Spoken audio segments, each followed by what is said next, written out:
So without further ado, it's my absolute pleasure to welcome Jennifer Pereira.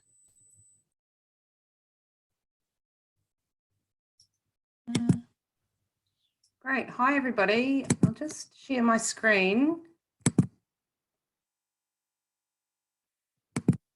Hopefully that's working for you all. So this is our first newly diagnosed study day done by Zoom, which is quite astounding given we've been in the pandemic for a good couple of years now. So it's quite an unusual way to be seeing you all, and I'm sure some of you out there are people that have already met me and potentially already heard what I'm about to say, but there'll be others of you who haven't met me before, and it's lovely to have you here today. So this talk of mine is mostly around MS and the sort of concept of what MS is from a pathological point of view, so the disease process, and then how we can use medicines to change the course of the disease. And we talk about and think about, with our medicines, we talk about side effect profiles and benefit, and we talk about active multiple sclerosis, which is the immune component to multiple sclerosis. So there'll be some fairly sort of medical pathological kind of bits to the talk, but hopefully that will give you a good grounding when and if these are sort of discussions you need to be having with your neurologist, or it may be that you've already had these discussions and this just sort of makes it a bit more easily understood. So the tricky thing about multiple sclerosis when you're trying to learn about it is it's quite complicated, and it pulls from different parts of both the nervous system and the immune system. And most doctors don't like learning about this because it's complicated. And then we sort of throw you guys into it as well to kind of learn and understand. So it can be quite complicated because it's not just a disease of one system.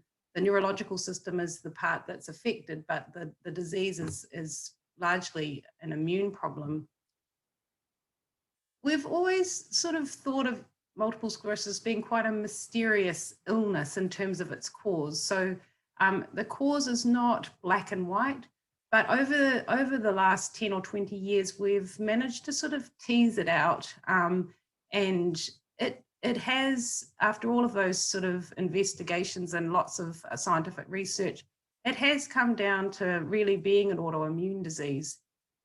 If you look at the cause of all autoimmune disease, they're pretty similar. So autoimmune disease has a genetic component to it. So individuals are born with a susceptibility to develop MS. So there's not one gene that causes multiple sclerosis. It's a sort of a combination of different genes that alter the way the immune system functions that potentially lead to the disease. And then, as well as having those genetic changes, there's believed to be an environmental trigger, something that happens that makes the immune system recognize parts of the human body in the central nervous system and generates disease. When we think about multiple sclerosis in 2021, we still think of it in two big categories. One is active disease or relapsing remitting disease, and the other is progressive disease. The reason why they're divided is that active disease is generated by the immune system, and progressive disease does have an immune component to it, but it's largely due to loss of nerve cells. So it's what we call a degenerative process. It's to do with cell loss, so the loss of nerves in the brain or spinal cord. The two do cross over, so you can have active disease. So you can have immune-mediated disease and a degree of nerve cell loss or progression. But some people have more active and less progressive, and some people have more progressive and less active, and some people have both of the two happening at the same time. So when your neurologist is speaking to you, they might say you have active disease, or the other kind of description of that immune-mediated disease is relapsing remitting multiple sclerosis.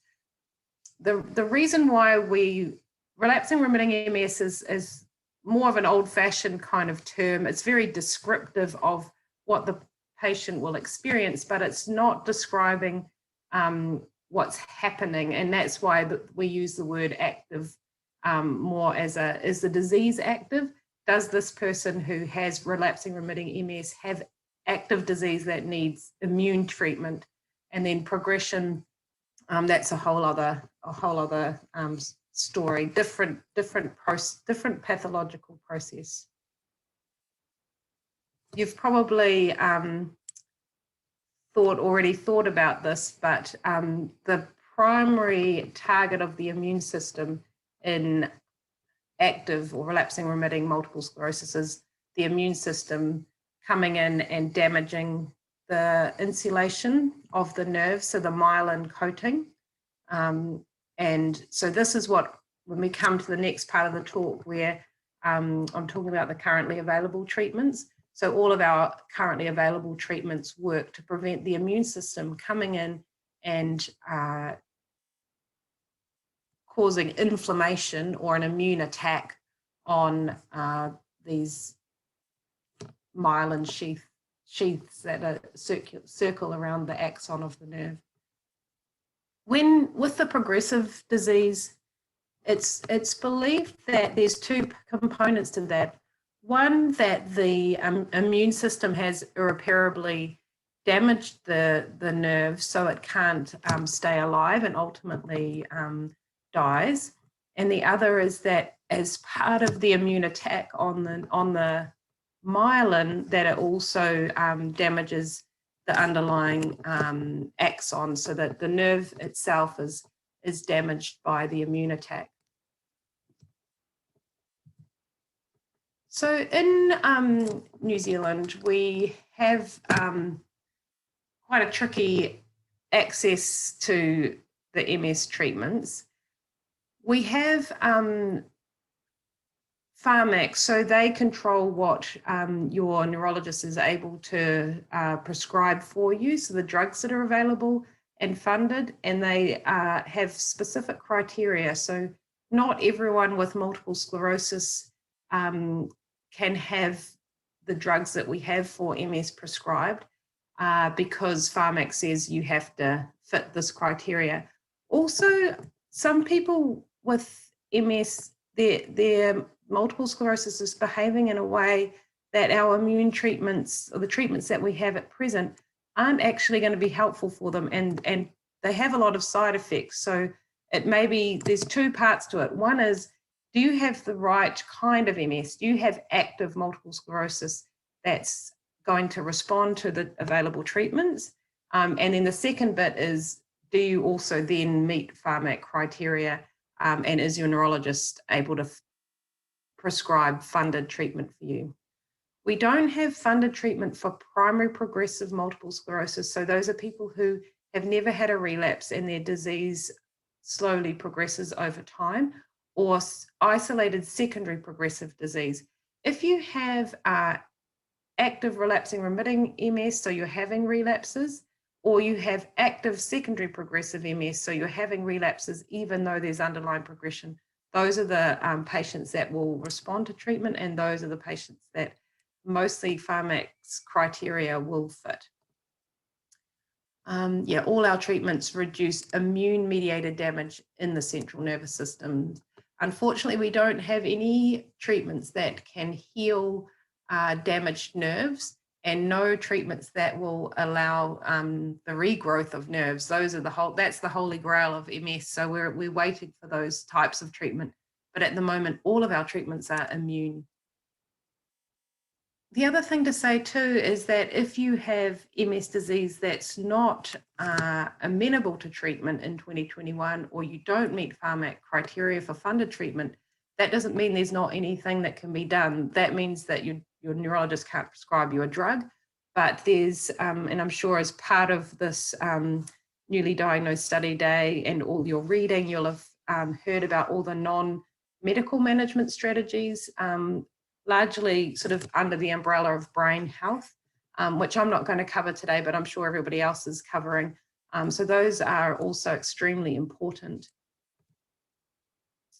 Just coming back to this concept of active disease is a treatable component. It's due to the immune system coming into the brain or spinal cord and causing damage. And when we're trying to assess patients with active disease, what we're looking for is episodes which are relapses, and also we can see on the MRI scan that there are new lesions formed on the scan, or it might be if it's your first ever MRI scan that we can see the immune system in there, because when you have some contrast injected through the vein, the blood-brain barrier is leaky and the contrast will go out of the vein into the brain. And that's a sign that the immune system is currently in there, causing a little spot of damage. And that's active disease. That's the immune system there. And that's what our treatments prevent. They stop the immune system from getting from the body into the central nervous system. Progressive disease, nerve cell loss, as yet no medical treatment.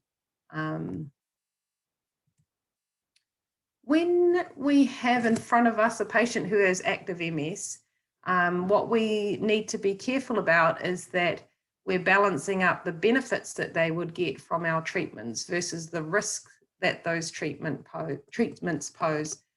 This has become especially important in the COVID era because all of our medicines are immune therapy. So we have to be especially cautious with them and think about risk of infection, efficacy of the COVID vaccine, as well as the other side effects that the medications have.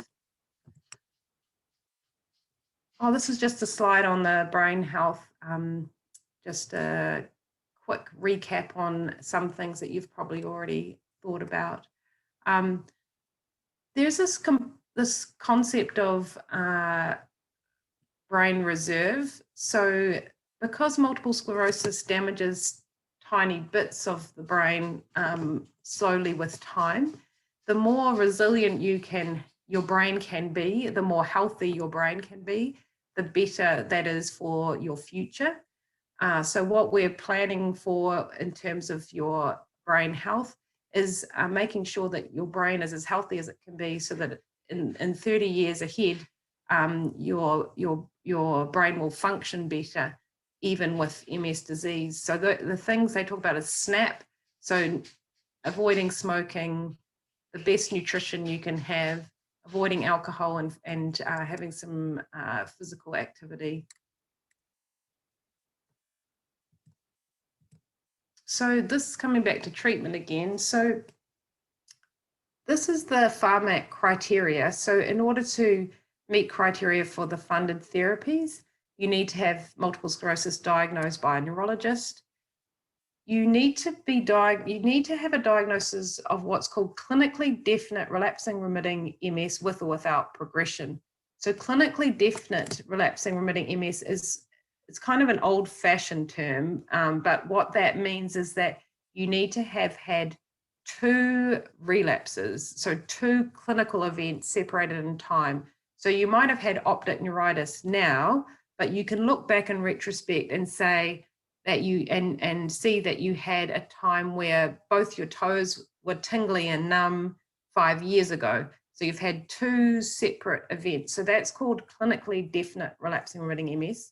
You need to have an EDSS score of, I haven't updated my EDSS score. It used to be 0 to 4, but now it's 0 to 6.5. So you need to be able to mobilize 100 meters with, you can use bilateral assistance. So Yeah, it used to be very recently, it was March this year, I think it was 500 meters without any aids or rest, but now fortunately we've had an extension to that. So it's 100 meters with bilateral assistance, and you need to have had a relapse in the last 12 months. So yeah, if you have a relapse event, you and your neurologist have a whole year to get you onto treatment.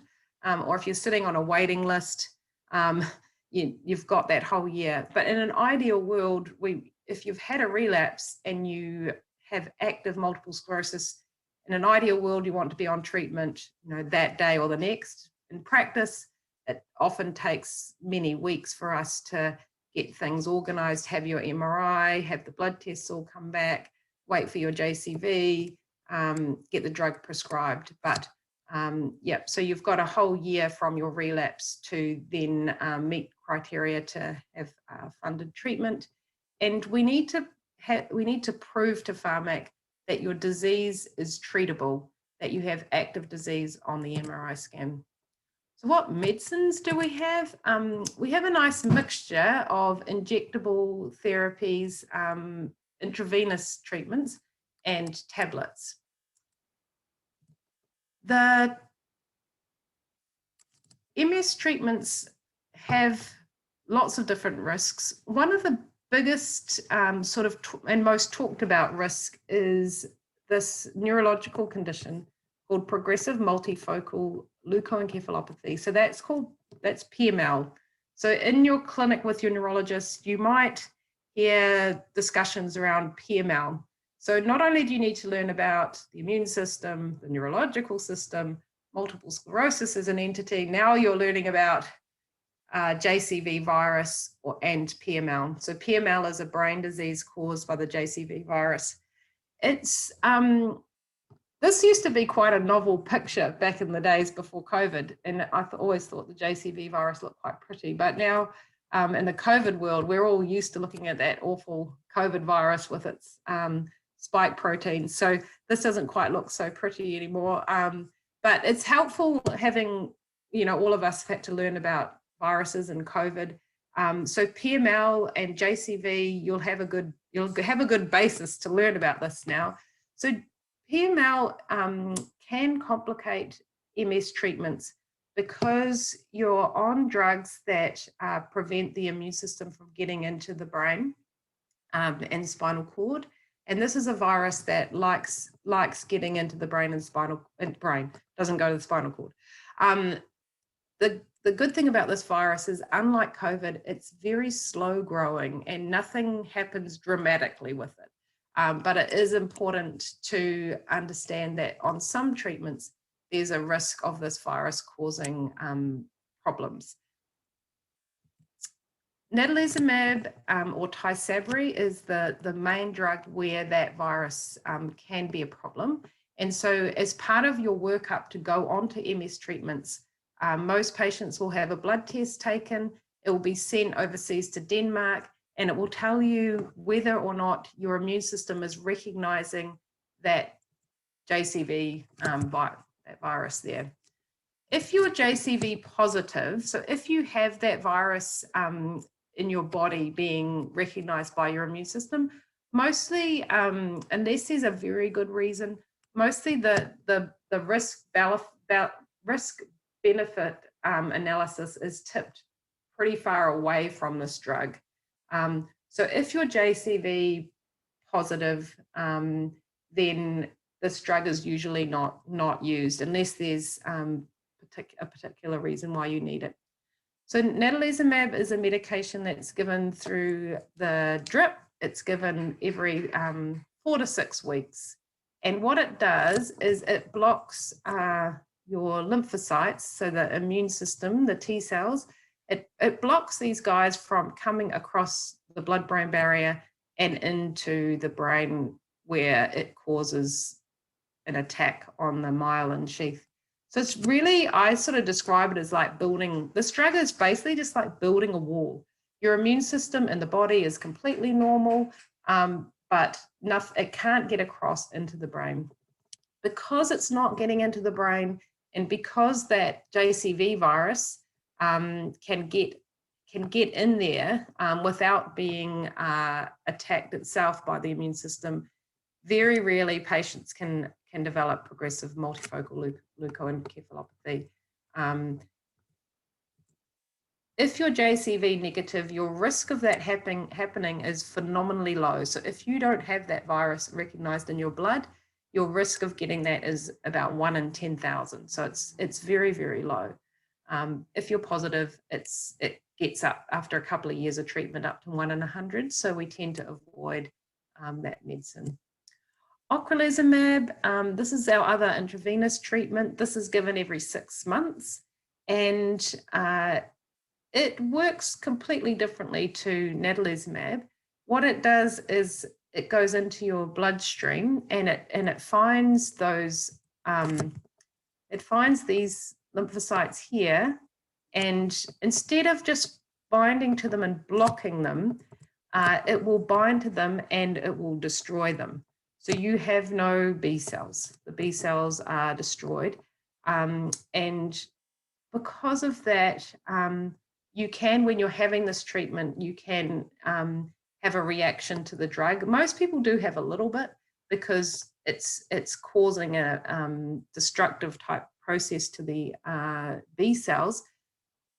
But also with that, your B cells form part of your response to vaccines. So this is very important to consider in the COVID era in terms of the patient's ability to form a response to the COVID vaccine. So if you're on this drug or thinking about going on to this drug, it's important to talk to your neurologist about how does the vaccine sort of look for strategy work for you, and yeah, this drug's important, very important to think carefully about in the COVID era. Fingolimod, again, another medicine that's important to think about in the COVID era, because this drug works very similarly to ocrelizumab. So ocrelizumab and fingolimod are quite similar. Ocrelizumab binds and destroys B cells, whereas fingolimod will just hold them in the lymphocyte, in the lymph node. So that's a lymph node there. This drug, which is a tablet, it holds the lymphocytes in the lymph node. And because of that, it does, again, it means that the COVID vaccine may not work so well.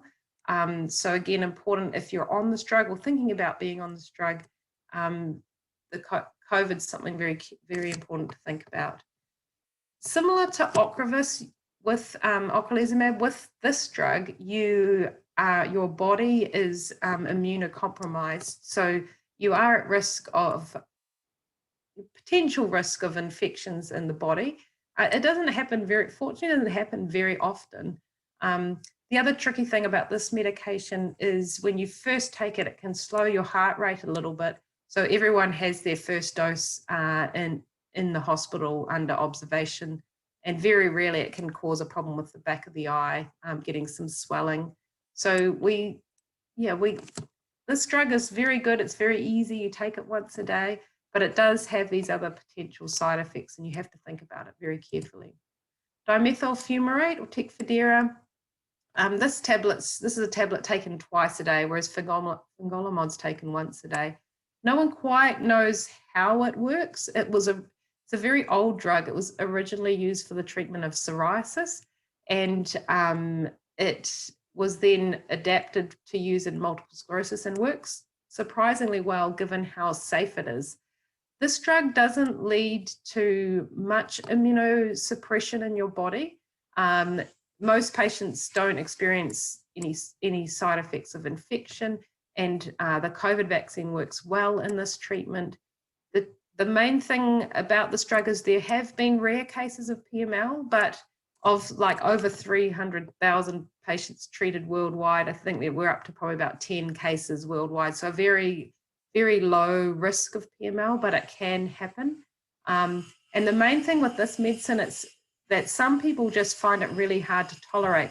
So they get a bit of, the drug's actually metabolized in your stomach. So when you swallow the pill, it goes into your stomach and there's a chemical reaction in your stomach. So for some people that leads to nausea and upset tummy. And there are strategies that the nurses can help you with to minimize that. And it can cause flushing and itchy skin sometimes too. But most people, we tell them all those side effects and then they start the drug and they're like, I was fine. But there are certainly maybe around 10-15% of people where they end up having to stop the medicine because of those side effects are very difficult to tolerate. Aubagio is another medicine that is a tablet given once a day. It sits slightly down in terms of efficacy. So we rank all of these drugs in terms of how good they are. The ones that are given through the intravenous delivery, ocrelizumab and natalizumab, are high efficacy drugs. They're very, very effective. Fingolimod and tecfidera or dimethyl fumarate, so fingolimod and dimethyl fumarate, those are our moderate efficacy drugs. They still work very well, but they're just not quite as good as the first two. Aubagio probably sits slightly under fingolimod and dimethyl fumarate. It's quite a well tolerated drug, and it's given once a day. It works to reduce the production of lymphocytes, so it sort of slows the production of lymphocytes. So you do have a bit of immunosuppression in your being, and it's not safe to become pregnant on this one. So it's often avoided in women of childbearing age. So it's not used a lot, but it's certainly yet another option, which is really good for us. Then we have the two injectables. So these were our first ever MS drugs. They're given either intramuscularly or subcutaneously. They're not used very often, but in some circumstances they're helpful to have as an option. And there are some patients of mine who've been on these for years and their MS is really well treated with them. So they stay on these medicines, but we don't often start people on them. And we're hoping to get Mavenclad or cladribine, which is another tablet, which has got a really cool delivery mechanism. So it's a tablet, but it's just given in 2 lots in year 1 and 2 lots in year 2, and then you don't have any treatment for year 3 and 4. So the way that this drug is administered is really good. We just don't have it yet funded by Pharmac. So this is kind of one that's waiting on the shelf, and yeah, I'm not sure. I think the money to fund this drug's probably all gone to the COVID vaccine. So we don't actually have a date in sight for the availability of this. But the great thing about MS over the last 5 years or so is, we've just had this, there's been this development of new different types of medicine. And at the beginning, it was sort of like, well, we've got one. Do we really need another one? But then it's interesting because for each individual person, there will be a drug that suits them best. And for some people, when you're talking with your neurologist, you can find that medicine first up and be on it, and it suits you and you feel well, and it controls your controls your disease. That's what we're aiming for. But for other people, it's there might be side effects, or something might happen that means that that's not the right drug for you, and then you need to switch. And that's fine. Fortunately, Pharmac allow us to switch between different treatments. And a lot of people do switch, but we try and match the drug for your disease and for you as an individual early on and get the right one. So I'll stop talking, and I'm happy to take any questions.